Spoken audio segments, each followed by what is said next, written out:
Jang'ad bura Thomas Nzioka kawuono ng'ado bura ne manen gavana ma Kiambu Ferdinand Waititu kaachiel gi min ode gi ji mamoko 6 ewi mibadhi mamienogi.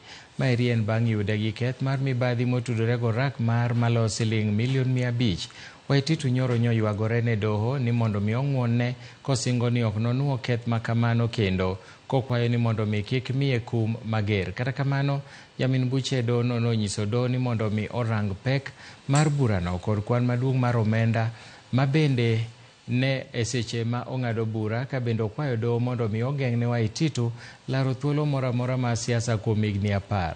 Wadhi e doho mondo wawinj ane kaka burano dhi.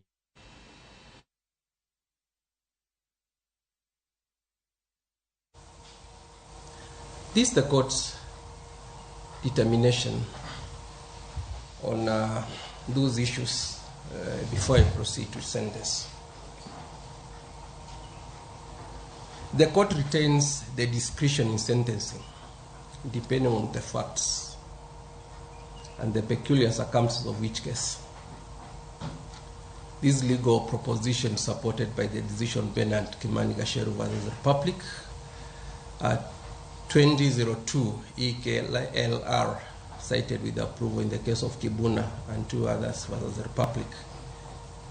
In 2022 KEHC 9986 in the neutral citation of the Kenya Law Reports. The Sentencing Policy Guidelines 2023 as revised is then a useful guide in sentencing.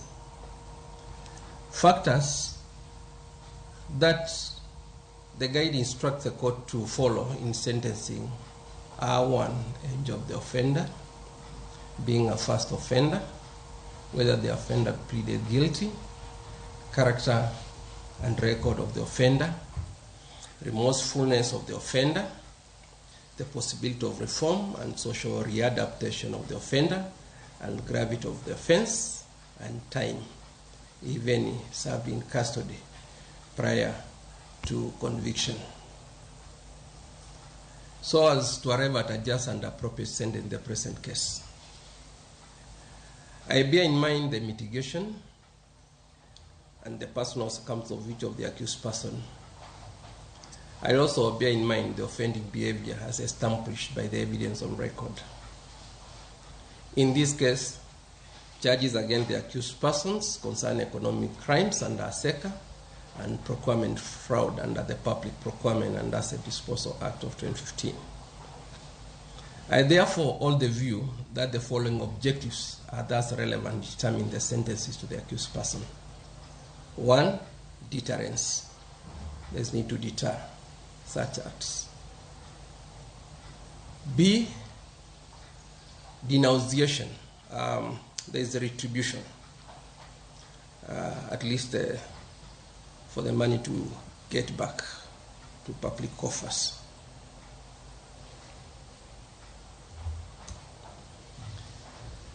C, denunciations.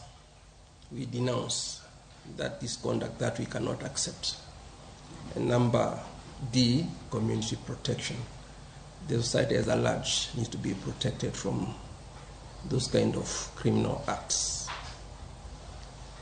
This case is a typical example of a breach of public trust by the former governor and the chief officer, Department of Roads, Transport and Public Utilities. The offending acts of the accused person were deliberate, inexcusable, and undermines the tenets of good governance. I find that there cannot be an excuse for a governor to trade with a contractor of his county government or receive suspect money from the contractor. Then a governor who is so conflicted will be endeared to the personal gain, but not the servant leadership as expected from our Constitution. In this case, conduct of the first accused, second, fourth, and fifth accused persons is one that shows that they derive benefit from their criminal actions. Their common motive was personal enrichment from the public funds at the expense of service delivery to the people. That accused person, the engineer, you fail in your professional duty by awarding quotient raw tender to the Testimony Enterprise Limited. That company, there is no doubt, was unqualified. And it's been bond founded on the quicksand of procurement fraud. It could not withstand any test of time.